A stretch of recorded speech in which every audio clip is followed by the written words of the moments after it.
Barka da zuwa tashar ku danna subscribe domin kasancewa tare da sai ku danna alamar ƙararrawa domin samun shirye-shiryenmu a koda. Ita dai wannan harkar ta fim mu masu kwaikwayo ne, ko kuma in ce muku arota muka yi, kuma ita fim kanta wasu ne suka kirkire ta suke yi, mu kuma muka arota muka zo da ita cikin ƙasarmu, a ƙasar tamu ma cikin yankinmu muka musuluntar da ita daidai gwargwadon yadda za mu iya yi. Amma idan aka bi ka'idan yadda ake yin fim bai dace da musulmi ba, bai dace kuma da bahaushe ba, saboda babu wani abu da za mu yi wanda za mu fi America ko India da suke yi. So don haka muna yin iya bakin ƙoƙarinmu ne, wanda hakan kuma yake kawo matsaloli tsakaninmu da mutanenmu, musamman malamai. Yanzu a ɗanyi abu za ka ji an fara wa'azi ana zagi ana cewa kaza da kaza da kaza. Abin ni ina gani kamar a nan shi mafita a nan a gurinmu da 'yan uwanmu masu kallo shi ne, aka ce ba za ka san abu ba sai ka shiga cikinsa. Idan kana gefe karka yadda ka ce za ka ba wasu gyara bayan ba ka shigo ciki kaga yaya ake yin abun ba. Wataƙila in ka shigo sai ka gane cewa kaza fa ba zai gyara ba, sai dai a yi shi a hakan. In aka ce a gyara to sai dai a fasa yin shi.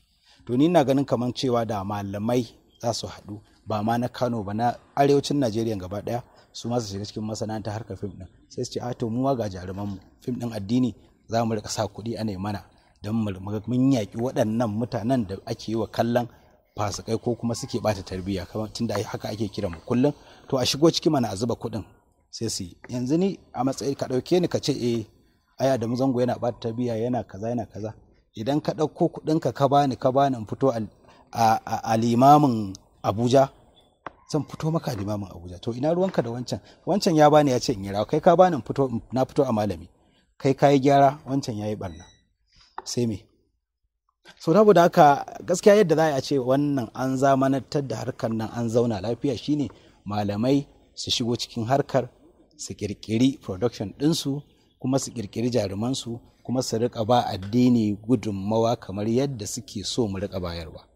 Amma fa ina so mutane su fahimta cewa fa shi wannan harkar wani gadansa ya je ya sai da gidansa dan ya kawo 100 ya zama 150, kuma sai ka ce wai ya ba addini gudunmawa. Idan ce masa kai gashi in ka ba addini gudunmawa wannan fim in ka bayar 100 ne za ka samu 80 ka ba addinin gudunmawa, zai ce ba zai yi ba, saboda shi business ya zo yi. So ina ganin cewa idan har za a samu fahimta, za a samu ci gaba nan gaba, to sai an samu haɗin kai, kuma mutanen mu sun daina kushe mu, sun rika kawo mana gyara a maimakon kushe.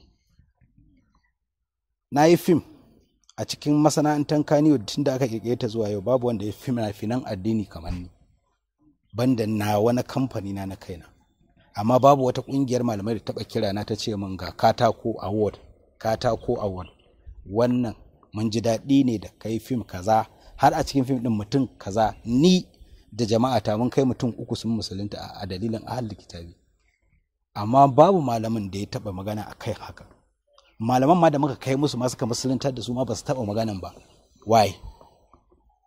Amma inda a ce in za mu ɗauki shinkafa da indomi ne mu je gidan marayu mu ɗauka, sai mu ɗauka mu sa a duniya mun kai taimako, sai a fara zagi. In za ka yi taimako ka ɓuya, in za ka yi kaza, ka yi abin alkhairin aboye, kuma an ki wanda ya kamata su fito da shi su faɗa cewa ka yi, ba su fito sun faɗa ba. To ya ake so kuma mu yi? Don haka ina gani kamar malamai su ma za su iya shirya su rika kallon fina-finai, ko su rika sa a kalla, ko su rika bincika shin wani fim ne ya ba addini gudunmawa, wani fim ne ya ba society gudunmawa, wani fim ne ya bai wa ƙasa gudunmawa, sai su bashi. Ko Ƙur'ani aka ɗauko kamar yadda aka yi min a Ghana a dalilin wata waƙa ta mai suna Gumbar Dutse, aka bani Alƙur'ani, aka bani certificate daga ƙungiyar musulmi na Ghana akan abin da na faɗa a waƙan nan ya faɗakar kuma ya yi amfani. Mutane da yawa sun gamsu da cewa abin da na faɗa a wannan waƙar yana faruwa, kuma hakan insha Allah zai sa wasu su gyara.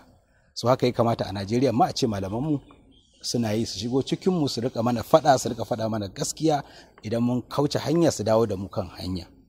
Wannan shine ake magana ɗa da uba. An ce malamai magada annabawa idan su a zamanin su ake yin wannan, kira za su yi su ce kar ku yi kaza, kar ku yi kaza, kar ku yi kaza, kar ku yi kaza. Ba wai za su shiru bane kawai sai sun ga an yi barna su zagi. Barka da zuwa tashar ku danna subscribe domin kasancewa tare da sai ku danna alamar ƙararrawa domin samun shirye-shiryenmu a koda